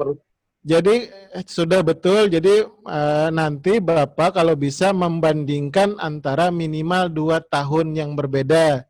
Jadi, misalkan tahun 2019 dan tahun misalkan 2018 itu yang paling dekat. Kalau Bapak bisa membandingkan dengan tahun yang lebih jauh lagi, maka lebih mantap, Pak. Jadi, ini saya bikin rentang waktu bulan Juli 19 sampai dengan Juni tahun 2020. Nah, itu belum bisa, Pak. Karena Bapak termasuknya evaluasi dampak yang Bapak tulis. Jadi, harus dalam satuan tahun yang disandingkan. Dalam pemahaman saya gini, ini saya kaitkan dengan yang disampaikan oleh lalu kaitan dengan lomba karya tulis ilmiah. Ini kan dalam masa pandemi COVID-19. Yang COVID, ya Pak, betul, Pak. Cuman kalau di COVID paling bisanya evaluasi pelaksanaan dia, Pak. Jadi belum bisa kita menulis dampak jika tidak membandingkan tahun, Pak. Sedang gitu ya agak sulit, Pak. Tapi bisa aja Pak ditulis, cuman nanti itu deh Pak, jadi terkendalanya, jadi termasuknya di evaluasi pelaksanaan. Jadi evaluasi pelaksanaan itu sebetulnya yang bisa Bapak sandingkan adalah metode, kemudian produksi yang tidak menghitung pendapatan, itu masih bisa Pak di pelaksanaan. Gitu ya. Iya. Ya. Jadi kalau Bapak bersikeras untuk yang tadi COVID, berarti hanya di produksinya aja Pak, nggak usah menyandingkan di sampai pendapatannya. Karena nanti apa ya, jadi tidak ada data penyanding COVID ini sebelum COVID, pas COVID, dan setelah COVID, karena COVID-nya belum selesai gitu Pak. Jadi belum, ya tadi belum genap usianya untuk dihitung gitu Pak. Oh, ya, tapi masih bisa ya, hanya pada sampai produksinya aja Pak. Ya. Yang saya soroti di sini adalah seberapa besar pengaruh parsial tingkat pendapatan dan pengaruh simultan terhadap tingkat produksinya, gitu Pak. Iya, tapi tetap Bapak harus membandingkan dengan tahun sebelumnya Pak. Iya, jadi kalau di data, jadi misalkan Bapak yang sekarang Januari misalkan sampai Juni tahun 2020, Bapak harus bandingkan dengan Januari Juni 2019 Pak, baru bisa Pak. Ya. Nah, nanti masuk jadi evaluasi dampak. Saya lebih cenderung yang itu Pak. Kan mudah yang cari data 2019. Bapak sandingkan dengan 2020. Ya Pak, gitu Pak. Sip Pak, siap. Mantap. Ya. Terima kasih Pak. Sama-sama Pak Jaidun. Oke, rekan-rekan yang lain ada? Mas, ada Mas. Oke, silakan ya. Perbandingannya harus tahun berurutan ya Mas? Itu tadi kalau evaluasi dampak Pak. Ya. Tahun berurutan itu minimal Pak. Jadi minimalnya 2019 kita bandingkan dengan 2018 itu minimal Pak. Paling bagus itu 5 tahun yang dibandingkan. 2014 misalkan sebelum kita menyuluh di sana dengan pas kita sudah menyuluh. Yang paling bagus 5 tahun yang kita sandingkan. Dari 2014 misalkan sampai 2019. Tetapi yang paling minimal adalah 2 tahun terakhir yang kita sandingkan. Oh iya, oke Mas, kasih. Oke, tapi itu khusus untuk evaluasi dampak aja.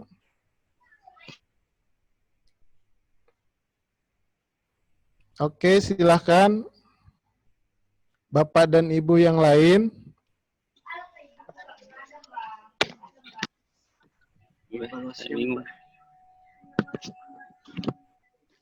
Sudah? Kira-kira sudah di bab 3 sampai 7 untuk buku atau bab 3 untuk artikel? Ada lagi? Ya, gini Mas, seandainya bisa tidak kalau dia misalnya 2015 dibandingkan dengan 2019? Bisa, sangat bisa. Mantap lagi. Ya, karena ini Mas, kalau dia 2 tahun berurutan, datanya itu tidak terlalu jauh berbeda, tidak signifikan. Iya, betul. Tadi saya bilang pokoknya yang paling bagus itu 5 tahun yang dibandingkan. Nah, itu termasuk yang paling bagus. Mantap, Pak. Berarti tidak perlu 2015, 16, 17, 18, 19. Ya, tidak perlu. Ya, betul. Terima kasih, Mas. Oke, sama-sama. Ada lagi yang perlu didiskusikan? Kalau tidak, kita akan lanjut. Sudah ya? Tidak ada? Oke. Jadi dengan kata lain untuk artikel dan makalah, kita sudah menyusun bab 1 pendahuluan, bab 2-nya metodologi, bab 3-nya hasil dan pembahasan. Itu untuk artikel atau makalah. Jika niatnya menyusun buku, maka kita sudah jadi 7 bab. Bab 1-nya pendahuluan, bab 2-nya metodologi, bab 3-nya menjawab pertanyaan nomor 1, dan seterusnya sampai dengan bab 7. Sekarang kita akan sampai pada bab kesimpulan dan saran.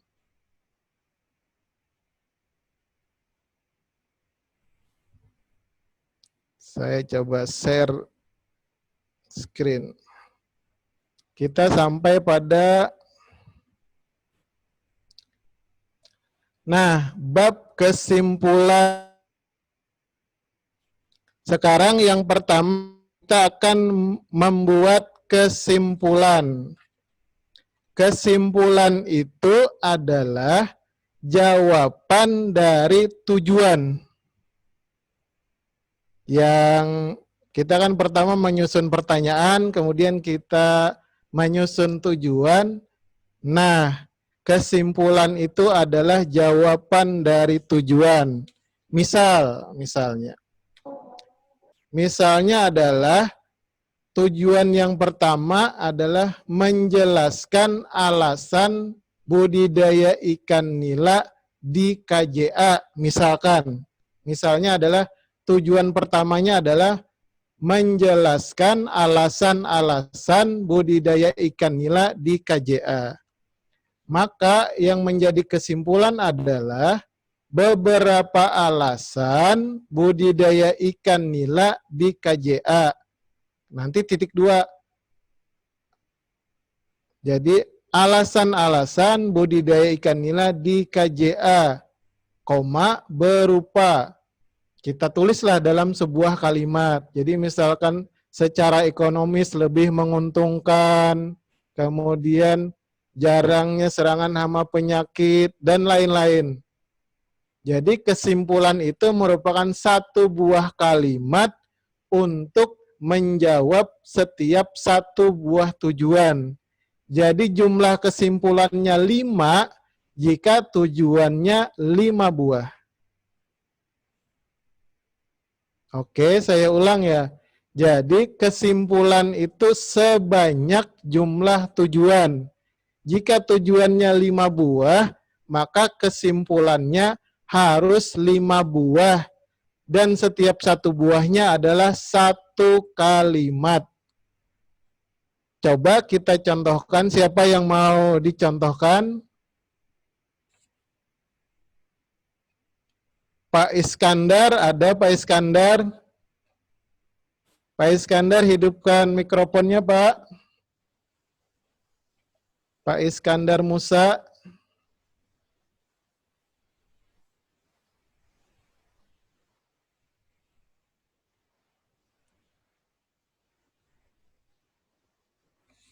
Mas Fahrul? Oke, ini siap. Belum masuk ke selanjutnya. Ada pertanyaan dari Mbak Afrilia Sari ini. Oke. Ada raise hand mungkin. Barangkali Mbak Afrilia bisa langsung menanyakan sendiri. Oke. Mbak Aprilia silahkan ya. Izin bertanya Mas Fahrul.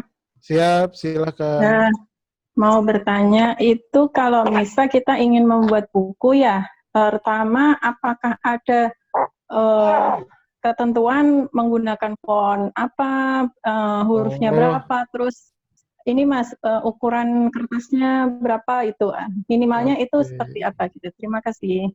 Oke, sama-sama. Nah, kebetulan di aturan Dupaknya tidak ada. Jadi tidak ada yang menjelaskan tentang format khusus, berapa sisi kiri, kanan, atas, bawah, dari halaman, berapa senti, kemudian jenis hurufnya berapa. Jadi nanti yang dilihat hanya kewajarannya aja. Jangan sampai hurufnya besar, kemudian jaraknya besar. Secara umum sebetulnya di dalam buku itu jaraknya itu menggunakan spasinya 1. Secara umum maksimal 1,5, tapi jarang itu. Jadi sama dengan buku-buku secara umum yang dijual di Gramedia aja. Nah, model gitu. Kemudian tidak ada batasan buku itu harus ukurannya A5 atau A4 dibagi 2, nggak ada batasan. Jadi nggak ada batas, boleh A5, boleh A4, boleh F4. Jadi nggak ada batasan. Yang disebut buku itu adalah buku yang kecil, besar, atau lain-lain. Jadi disesuaikan dengan ketentuan penerbit. Nah, ketentuan penerbit itu beda-beda menurut terbitannya. Jadi kalau di artikel atau makalah di jurnal, ketentuan itu ada pada bagian akhir jurnal. Jadi pada 3 halaman terakhir jurnal itu mengatur tentang jenis huruf, kemudian bagaimana penyusunan daftar pustaka, kemudian pencantuman gambar, tabel, termasuk sisi kiri dan kanan dan lebarnya kolom. Itu kalau di jurnal. Kalau artikel atau makalah, pasti setiap jurnal, itu jurnal yang diterbitkan nasional maupun internasional, ada ketentuannya di bagian akhir jurnal. Kalau buku tidak ada ketentuannya, jadi disesuaikan saja dengan penerbit. Kemudian sebaiknya buatlah buku terbaik karena nanti kan akan dinilai oleh tim penilai. Maka jangan asal-asalan. Spasinya 2, hurufnya 14. Jadi ketahuan sekali mencari halaman 41 gitu. Maka yang paling aman adalah gunakan aja spasi 1 huruf yang paling standar. Ya besarnya 10, 11 atau 12. Demikian Ibu. Saya sulit menjawabnya. Nanti saya berikan contohnya aja, contoh buku jadi nanti. Nanti ada di grup Telegram nanti. Demikian Ibu. Yang lain ada yang lain?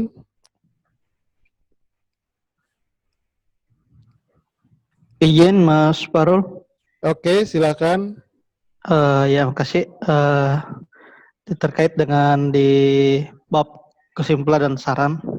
Oke. Ya, saya tadi sudah baca-baca tadi materi sebelum masuk di sini. Oke, siap. Tapi mohon maaf saya telat. Terkait dengan kesimpulan, saya lihat di sini tadi mengatakan bahwa kesimpulan itu menjawab dari tujuan. Tujuan. Tetapi yang pernah saya dapat dan ini ketika saya di pasca sarjana, ya saya cuma membandingkan nih Mas Parul, mohon maaf. Kalau dosen pembimbing kemarin itu mengatakan kesimpulan itu adalah hasil dari apa yang ada di bab pelaksanaan istilahnya. Betul. Atau dari hasil kegiatan, hasil dari kegiatan. Betul. Ya, jadi saya coba sedikit membandingkan dengan kegiatan ini hari. Ya. Apakah ini dalam membuat buku ini memang ini kesimpulan harus sama dengan tujuan jumlah harus tujuan menjawab tujuan Pak, menjawab ya? tujuan. Menjawab tujuan ya. Iya, menjawab tujuan atau ada sesuai dengan hasil dan pembahasan kan tadi. Iya, jawabannya betul Pak, jawabannya betul kedua-duanya. Tadi kita sudah gitu. Nih saya ulang ya. Jadi tadi tema atau topik kita rumuskan dalam 5 buah pertanyaan permasalahan. Di langkah nomor 2 kan? Langkah nomor pertama tema atau topik. Langkah nomor 2 kita menyusun 5 buah permasalahan dalam bentuk pertanyaan. Nah, 5 buah permasalahan ini kita rumuskan dalam kalimat positif namanya tujuan. Nah, kemudian setiap satu buah tujuan kita jadikan satu buah bab di hasil dan pembahasan untuk buku. Kalau niatnya menyusun artikel atau makalah, setiap satu buah tujuan kita jadikan satu buah sub bahasan di bab hasil dan pembahasan. Jadi sangat tepat kata pembimbingnya. Dan kita juga sama nih. Kan tadi 5 pertanyaan, menjadi 5 buah tujuan, menjadi 5 sub bahasan pada bab 3 hasil dan pembahasan. Maka kesimpulannya juga nanti jadi 5. Kan sama jadinya. Terima kasih ya Mas Par. Malah jarang jadi. Jadi begini Pak, jadi jarang hal ini terjadi, ini malah bagus nih terjadi sama pendapat. Jadi kadang di satu buah, jangankan ini, kita berbeda alma mater kan, jangankan beda alma mater, di satu alma mater saja, dosen A dan dosen B itu akan beda.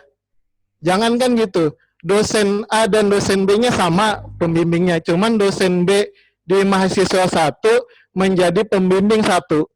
Dosen B di mahasiswa yang kedua menjadi pembimbing 2. Nanti akan beda apa menerjemahkan tentang sesuatu di karya tulis. Nah, kita ini hanya merincikan berdasarkan generalisasi, pokoknya pengertian secara umum. Jadi jangankan itu tadi sama-sama di UMI Makassar misalkan, tapi beda dosennya, nanti akan beda cara merangkaikan sebuah kesimpulan. Demikian itu, tapi itu wajar aja. Dan ternyata di pelajaran kita, bahasan kita kali ini ternyata nyambung nih, pas sudah itu. Mantap, mantap. Siap. Makasih Mas Par. Oke, sama-sama. Ada lagi? Kalau tidak ada, kita ke saran. Jadi tadi kalau kesimpulan adalah menjawab, oh ada, silakan Ibu Rastini, silakan Ibu. Nah ini, apakah harus selalu kesimpulan itu berjumlah sesuai dengan permasalahan atau tujuan? Apakah bisa disampaikan dalam bentuk deskriptif, dalam bentuk uraian? Terima kasih.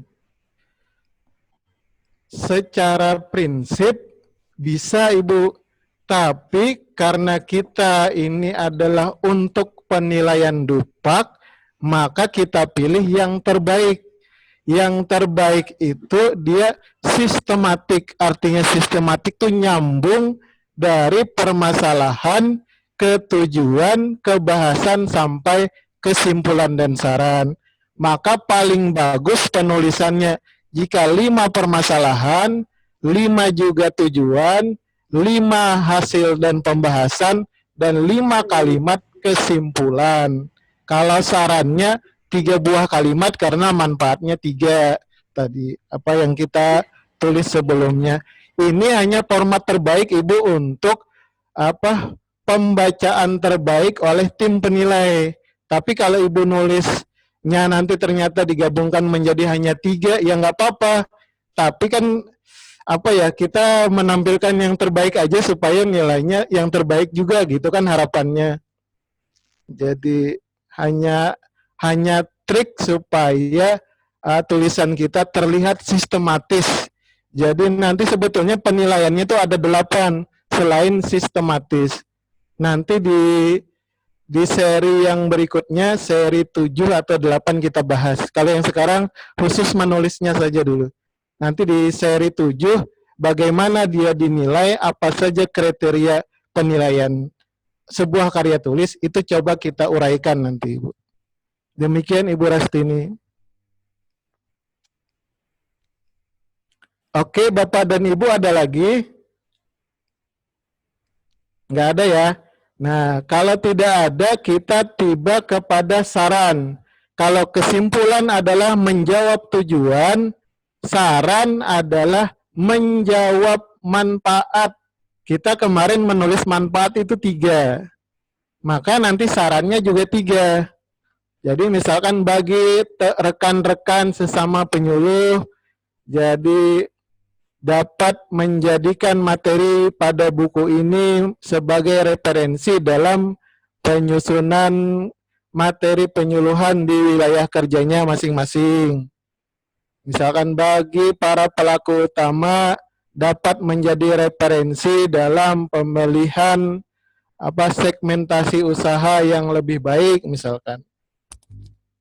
Jadi kesimpulannya sesuai jumlah tujuan, sarannya sesuai jumlah manfaat. Kesimpulannya menjawab tujuan, sarannya menjawab manfaat. Sampai di sini ada yang ditanyakan? Tidak ya? Kita lanjut. Nah, kita lanjut pada daftar pustaka. Bagian ke-10 nih kalau di lembaran prakteknya adalah daftar pustaka. Pada umumnya daftar pustaka itu kita peroleh dari buku atau laporan.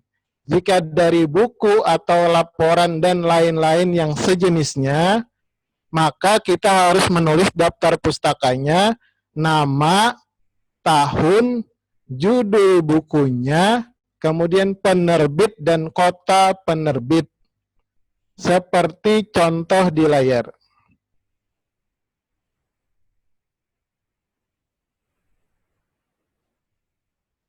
Kemudian jika di artikel jurnal, maka lebih kurang kayak tadi, hanya disebutkan nama jurnalnya, volume, dan nomornya. Kemudian di halaman berapa. Nah, yang paling banyak saat ini adalah kita memperoleh datanya atau pendapat orang itu dari internet. Maka jika dari internet, kita tuliskan mengikuti format ini. Penulis, tahun, judul, alamat websitenya, kemudian diakses tanggal berapa. Jadi, walaupun di internet, kalau kita ketik gitu, kita ketikkan sesuatu, misalkan budidaya ikan nila, kita ketik, di Google, terus kita buka, maka saat kita membuka itu, kita yang pertama harus nyari siapa penulisnya. Biasanya ada di bagian atas tengah atau di bawah tengah. Jadi penulisnya siapa? 90% artikel di internet ada namanya. Blogger itu pasti ada penulisnya. Nah, penulisnya ditulis, kemudian tahunnya, judul tulisan di internet, kemudian alamat websitenya. Alamat URL itu alamat websitenya, tanggal diakses. Ini sudah kita praktekkan pada saat menyusun materi penyuluhan. Seri ketiga, kalau nggak salah. Jadi tidak kita praktekkan lagi. Nah, setelah ini beberapa contoh beberapa buku yang pernah saya tulis. Kemudian dari beberapa buku ini yang sudah ada ISBN-nya setidaknya ada 1, 2, 3, 4, 5, 10. Jadi 10 buku yang saya tulis sudah ada ISBN-nya. Pengurusan ISBN itu gratis, kemudian sangat cepat, antara 15 menit sampai 3 hari. Nanti kita akan praktekkan pengurusan ISBN di seri ke-8. Jadi hanya 15 menit sampai 3 hari akan dapat nomor ISBN. Kalau buku dengan adanya ISBN, maka dapat angkanya 12,5, angka ajuan, belum tentu angka perolehan. Angka pengajuan bukunya menjadi 12,5, yang tadinya cuma 5. Kemudian ini jurnal. Jadi saya menulis setidaknya ada di 5 jurnal yang semuanya ber-ISSN. Nah, pengurusan ISSN juga tidak lama, 3 minggu sih, lumayan lebih lama daripada ISBN. Tapi ISSN itu bisa dipakai sampai 20 tahun asal jurnalnya tidak berubah namanya. Oke, kita lanjut pada bagian akhir praktek kita. Jika kita sudah memperoleh buku tadi, bab 1-nya pendahuluan, bab 2-nya metodologi, bab 3 sampai 7-nya setiap jawaban dari setiap tujuan, kemudian bab 8-nya kesimpulan dan saran, maka sudah selesailah sebuah buku yang tadi ditutup dengan daftar pustaka. Maka langkah terakhir baru Bapak dan Ibu buatkan judul. Biasanya kalau judul di depan kita buat itu akan membingungkan. Jadi paling baik judul itu dibuat setelah bukunya jadi, karena nanti akan berubah sendiri. Karena kita akan dapat referensi baru, kemudian informasi yang banyak, nanti baru kita akan memperoleh sebuah judul yang baik dan menarik. Adapun sebaiknya judul, jangan dibuat terlalu ringkas, jadi harus berupa sebuah kalimat yang terdiri dari 8 sampai 25 kata. Jadi jangan sampai judul karya tulis itu baik buku atau artikel, misalkan budidaya ikan lele sistem bioplok, cuman begitu doang. Itu tidak usah dibaca oleh tim penilainya, sudah dimasukkan menjadi modul atau brosur, hanya membaca judul dia. Jadi judulnya saja tidak masuk sebagai kriteria karya tulis. Jangan sampai itu terjadi. Nah, inilah beberapa variabel atau uraian sebaiknya judul. Yang pertama, judul itu harus sesuai dengan rumusan permasalahan yang kita angkat. Yang kemarin 5 permasalahan. Kemudian bentuknya harus berupa kalimat yang jumlah katanya 8 sampai 25 kata. Kemudian sebaiknya menegaskan masalah yang paling penting yang kita teliti. Kemudian sebaiknya judul itu mengandung variabel yang diteliti. Misalkan tadi evaluasi dampak pada peningkatan produksi dan pendapatan. Variabelnya produksi dan pendapatan. Nah, begitulah. Kalau abstrak ini hanya ringkasan singkat, jadi kalau sudah jadi tadi artikel atau makalahnya, maka harus diringkas dalam 100 sampai 200 kata atau dalam setengah halaman. Yang tadi tulisan artikel makalah kita yang 5 atau sampai 10 halaman menjadi 100 kata aja. Jadi ringkasannya lah abstrak itu. Nah, ini beberapa kriterianya. Kalau menjadi buku nanti namanya bukan abstrak tapi ringkasan eksekutif atau ringkasan. Kalau abstrak itu hanya 1 paragraf 100 sampai 200 kata, kalau ringkasan eksekutif nanti 1 halaman. Itu aja bedanya. Kalau di buku disebut ringkasan, kalau di jurnal atau artikel disebut abstrak, hanya berupa 1 paragraf. Demikian materi ini. Terima kasih atas perkenan Bapak dan Ibu mengikutinya. Jika ada yang perlu didiskusikan, silahkan didiskusikan. Kalau tidak, sekian dari saya. Wabillahi taufiq wal hidayah. Wassalamualaikum warahmatullahi wabarakatuh. Kembali ke moderator. Waalaikumsalam warahmatullahi wabarakatuh. Terima kasih kepada Mas Fahrul Rozi atas paparan materinya yang cukup menarik sebenarnya pada kesempatan yang berbahagia ini.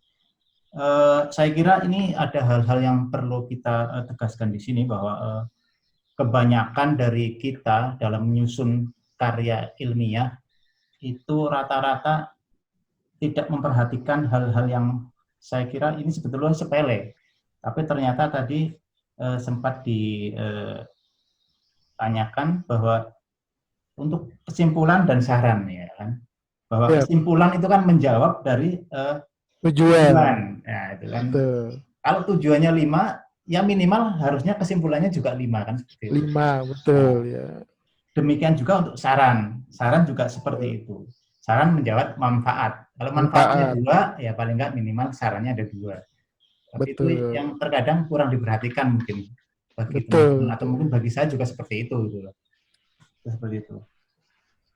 Kemudian ini setelah ini mungkin ini boleh bertanya, Dek. Oke. Ada sedikit mungkin. Bu Marwah Nopo, silakan Bu untuk bertanya.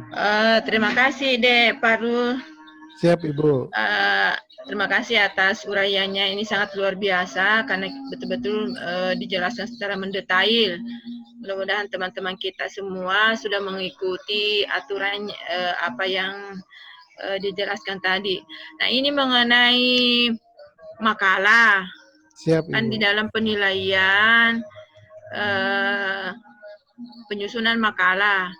Nah, menyusun makalah itu teman-teman ada menyusun makalah betul-betul hanya menyusun 10 judul di dalamnya. Tetapi kita tidak tahu makalah apa sebenarnya yang disusun. Jadi di sampulnya itu hanya menyusun makalah. Terus di dalamnya 10 makalah yang ada di dalamnya. Iya, itu. Kemudian dia beri nilai 6. Harusnya dia beri nilai 3 itu, Ibu. Pengajuannya 3. Iya, kemudian dia beri nilai diberi nilai 6. Nah, ini juga yang mengenai jurnal. Betul, Ibu, jurnal. Jurnal, yang mengenai jurnal, apakah sebenarnya ini harus diseminarkan atau tidak? Kalau umpamanya diseminarkan berapa, tidak diseminarkan berapa, karena ini teman-teman kayak banyak yang komplain, kok saya menyusun buku atau menyusun buku 3, kok dinilai hanya 2 atau 3. Padahal sebenarnya buku saya sudah sampai 41 halaman. Loh, kenapa tim penilai hanya menilainya 3 atau 4? Apalagi yang mungkin yang di pusat. Kalau di pusat kan betul-betul kriterianya itu sangat ketat. Ini kadang teman yang banyak komplain, jadi mohon ini penjelasannya bisa meningkalnya, Dek Parul bagaimana? Oke, siap Ibu.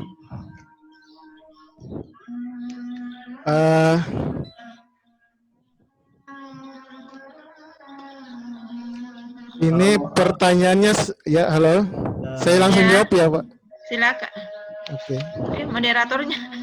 Silakan Mas Fahrul, langsung saja. Oke, siap. Sebelumnya mohon tolong untuk peserta mengisi absensi, jangan lupa. Terima kasih. Oke, siap. Saya coba jawab dengan ini ya, Ibu. Jadi ceritanya kalau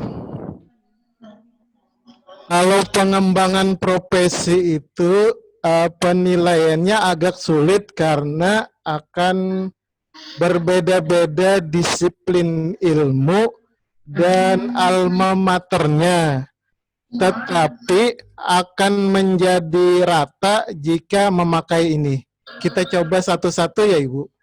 Jadi yang pertama, sebuah karya tulis itu akan bisa dinilai jika memenuhi syarat indikator inti. Jadi yang pertama harus kita lihat apakah yang dia sampaikan adalah buku ISBN atau majalah ISSN atau buku atau majalah yang hanya didokumentasikan di perpustakaan. Jika tidak mencukupi syarat ini, maka tidak dinilai menjadi sebuah karya tulis. Jadi jika tidak ada ISBN-nya, tidak ada ISSN-nya, dan tidak ada bukti dokumentasi di perpustakaan. Jadi yang pertama, tidak usah dilihat dulu karya tulisnya. 3 syarat ini aja kalau tidak ada, maka dia tidak dapat dinilai pada pengembangan profesi di karya tulis. Itu baru indikator inti.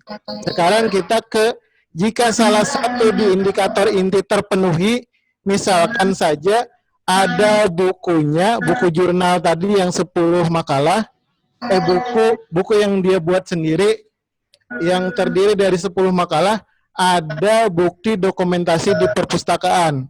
Maka baru kita menginjak ke indikator wajib.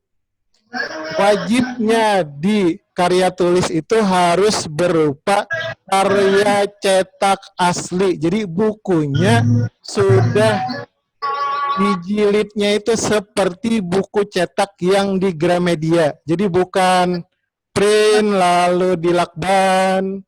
Jadi harus buku cetak asli. Jika tidak ada aslinya, misalkan koran, karena dia karya tulisnya di populer misalkan. Korannya itu kemudian adanya cuman di di online-nya adanya. Maka dia harus print dan dilegalisir. Karena persyaratannya di sini adalah asli atau fotokopi yang dilegalisir. Nah, kemudian di indikator wajib itu selain asli, kalau buku halamannya harus 41. Kemudian indikator wajib berikutnya telah diseminarkan. Kemudian ada surat pernyataan melaksanakan kegiatan SPMK.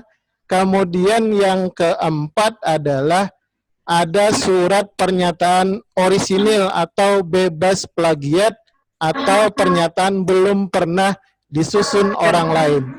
Ini indikator wajib.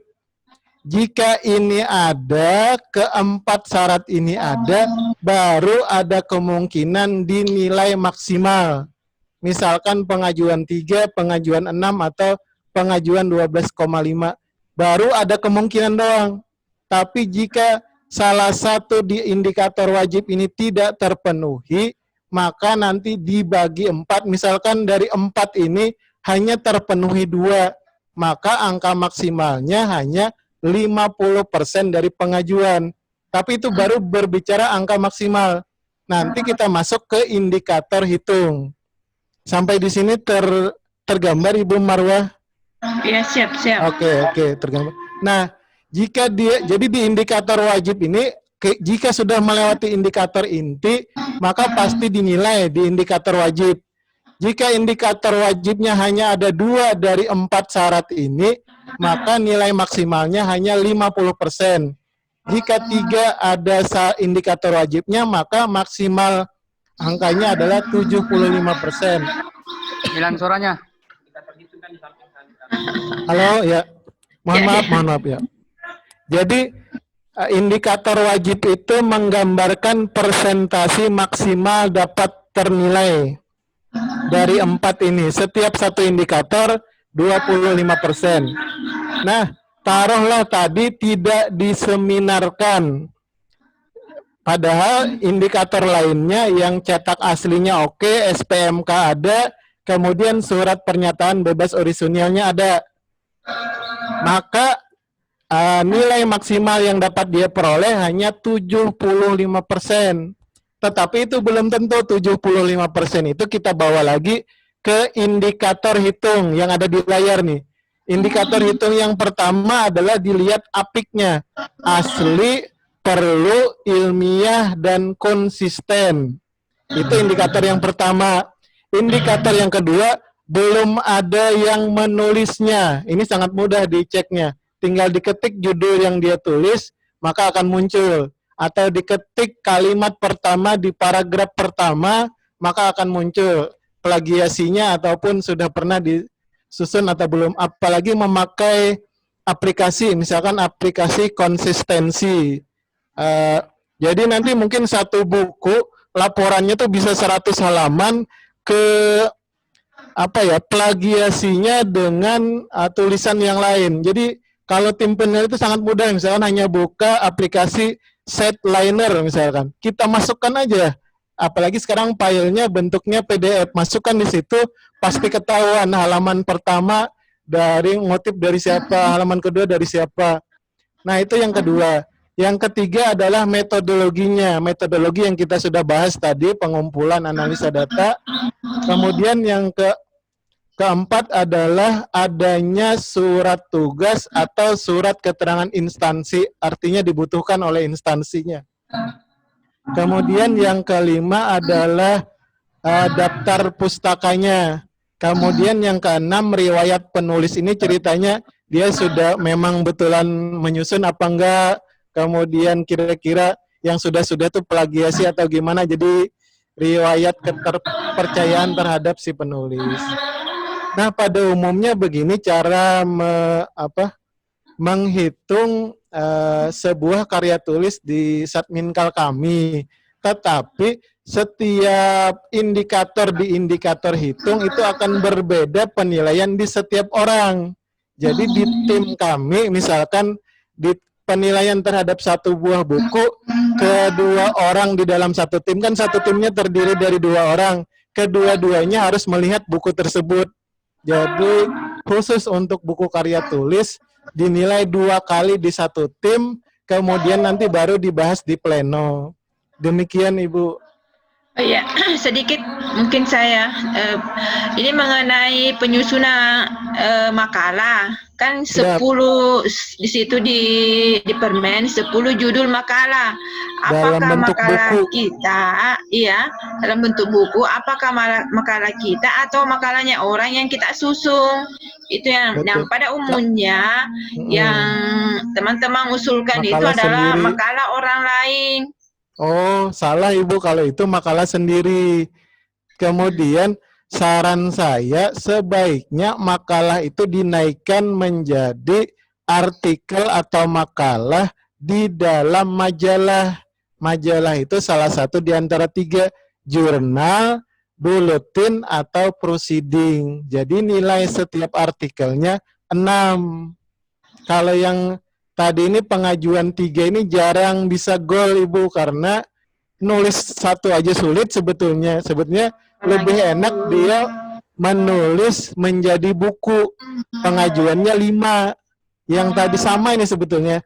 Jadi setiap makalahnya yang 10 dijadikan bab. Babnya nanti jumlahnya 10. Pengajuan angkanya 5 nanti. Ya. Oke deh, mohon maaf karena waktu Indonesia Timur sudah azan maghrib, mungkin sesi selanjutnya. Dikembalikan ke moderator, silahkan.